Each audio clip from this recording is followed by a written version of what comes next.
लंबी चौड़ी बहू। ये प्रेम कहानी शुरू होती है दिल्ली से नोएडा जाने वाली बस में।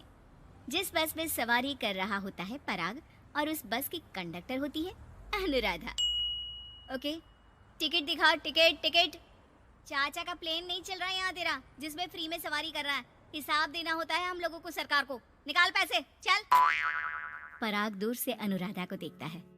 अरे यार, कितनी धाकड़ लड़की है। मजाल है कोई कुछ बोल दे। कितनी समझदार और कितनी कॉन्फिडेंट। आज से मैं तो इसी बस में घर जाया करूंगा।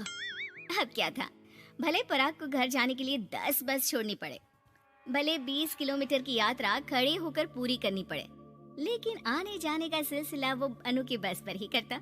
एक दिन, ओह क्या करता है तू? हाँ, मैं नोटिस करती हूँ, देखता रहता है मुझे, जब देखो तब। हाँ, वो मैं तुम्हें पसंद करता हूँ और शादी भी तुम्ही से करूंगा। वाह जी वाह, तू ना कोई प्रधानमंत्री हो गया कि आज से 500 की नोट बंद और नोट बंद। ना जी ना, इतनी तो नहीं चलती, लेकिन हाँ, तुम्हें प्यार करता हूँ। तुम्हें कोई प्रॉब्लम नहीं होने दूंगा, ये वादा करता हूँ। हाइट देखिए अपनी। मेरे लिए कोई ऐसा लड़का चाहिए जो मेरी तरह लंबा चौड़ा हो। अरे जोड़ी भी तभी अच्छी लगती है। जरूरी नहीं है, जो आपको खुश रखे, आपकी इमोशंस को समझे और आपसे बहुत सारा प्यार करे, जोड़ी तो उसी के साथ अच्छी लगती है। फिर क्या था, हीरोइन को हीरो से प्यार हो जाता है और दोनों शादी कर लेते हैं। शादी के बाद देख, अब तो इस घर की बहू है। अगर समझ गई है तो ये कंडक्टर वाली ड्रेस पहनकर घर से निकलने की जरूरत नहीं है। पराग अच्छा कमाता है तो तेरी नौकरी की भी जरूरत नहीं है हम लोगों को। अरे कैसी बात कर रही है माँ जी? यूँ कोई सरकारी नौकरी छोड़ता है क्या? और जब मेरी नौकरी लगी थी, मेरी अम्मा कितनी खुश हुई थी पता है? मैं तो नौकरी करूंगी। अरे नौकरी करेगी तो डंडे से मारूंगी, और हाँ, जो निकली घर से बाहर ना, तो हाथ पैर तोड़ दूंगी और घर से बाहर निकाल दूंगी, देख लेना। अनु को समझ में नहीं आता कि वो सास को कैसे समझाए कि सरकारी नौकरी लगना आसान बात नहीं होती, और उसने इस नौकरी को पाने के लिए कितनी हार्ड वर्क की थी। रात को अनु पराग से बात करती है। देखो पराग, मैं नौकरी करना चाहती हूँ। मुझे नहीं पता था कि तुम्हारी माँ को मेरी नौकरी से प्रॉब्लम होगी, वरना ऐसी बात नहीं है, मैं माँ को समझाता हूँ। अगले रोज, देखो माँ, महंगाई का जमाना है और मेरी प्राइवेट नौकरी है। आज है कल का पता नहीं। वैसे भी अनु की सैलरी मेरी सैलरी के बराबर है। अगर ये भी नौकरी करेगी तो हम लोगों को जिंदगी जीने में आसान हो जाएगी ना। सास को बेटे की बात समझ में आती है और वो अनु की नौकरी के लिए मान जाती है। अगले रोज, बेटा बहू, तुम लोगों को लेकर मुझे कुल देवी के दर्शन के लिए जाना है, तो रविवार को दोनों सुबह ही तैयार हो जाना। अगले रोज दोनों तैयार हो जाते हैं और कुल देवी के मंदिर पहुंच जाते हैं। क्या संतोषी बहन, ये कैसी बहू ले आई हो? बहू बेटा लग रही है और बेटा बहू। अरे कोई पहलवानी लड़ानी थी क्या, जो इतनी लंबी चौड़ी बहू ले आई? अब क्या बताए पंडित जी, जो बेटे ने पसंद किया हमने उसे हाँ कर दी। अब बेटा जाने और उसका परिवार, और ये तो बस कंडक्टर की नौकरी करती है इंटरस्टेट। और सच्ची, वाह वाह वाह, यह तो बड़ी बात है संतोषी। तुम तो किस्मत वाली निकली जो सरकारी नौकरी की बहू ले आई। यह तो वही बात हो गई कि घी के लड्डू का कोई शेप थोड़ी ना देखता है तो घी का लड्डू ही। सास को बहू की तारीफ सुनकर बिल्कुल अच्छा नहीं लगता। वो जल्दी से पूजा पाठ करवा कर उन लोगों को घर ले आती है। एक रोज, संतोषी बहन, तुम लोगों का घर बड़ा अजीब सा लगता है। भाई साहब बहन जी और बहन जी भाई साहब जैसी।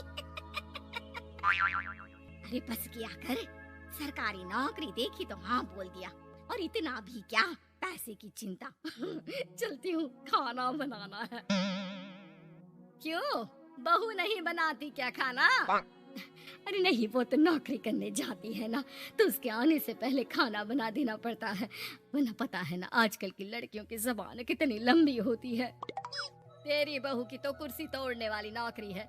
यहाँ बैठती है जैसे उठकर ऑफिस में बैठ जाती है, फिर क्यों थक जाती है कि खाना भी नहीं बना पाती।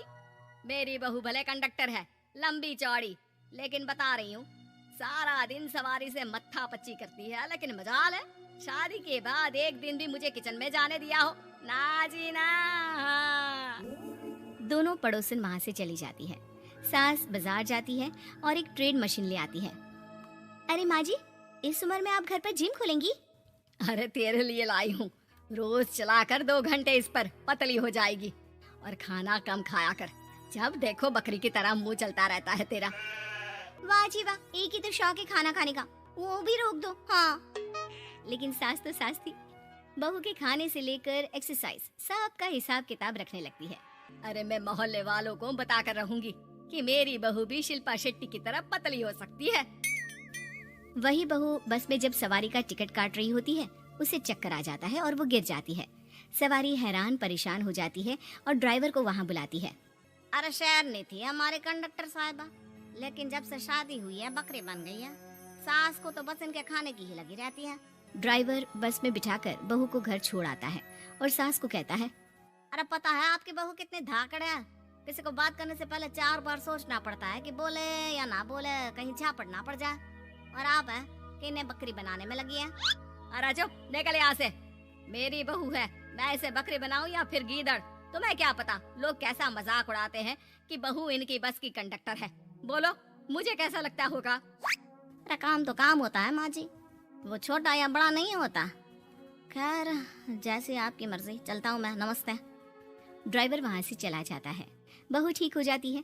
एक बार आधी रात को कोई संतोषी का दरवाजा खटखटाता है। अरे इतनी रात में कौन आ गया? मेरा घर है, कोई पुलिस स्टेशन की घंटी नहीं जो बजाए जा रहे हो। खोल रही हूँ दरवाजा। जैसे ही दरवाजा खुलता है, सामने वही पड़ोसन खड़ी होती है जो अनु की कुछ दिन पहले बुराई कर रही थी। मेरी बहू के पेट में दर्द हो रहा है, उसे जल्दी अस्पताल पहुंचाना जरूरी है। हाँ तो पहुंचाओ, और जल्दी लड्डू के साथ खुशखबरी भी सुना देना। हाँ, काहे हमारा दरवाजा पीट रही हो? अरे सुनो तो, अपनी बहू से कहो ना कि सरकारी बस को थोड़ी देर के लिए दरवाजे बुला ले। क्या है ना, कोई साधन नहीं है अस्पताल ले जाने के लिए। सास अनु को कहती है और अनु बस को बुलाकर पड़ोस वालों की मदद करती है, जिसके बाद पूरे मोहल्ले में अनु की तारीफ होने लगती है। सच में लंबी चौड़ी बहू के साथ साथ लंबा चौड़ा दिल भी है बहू का।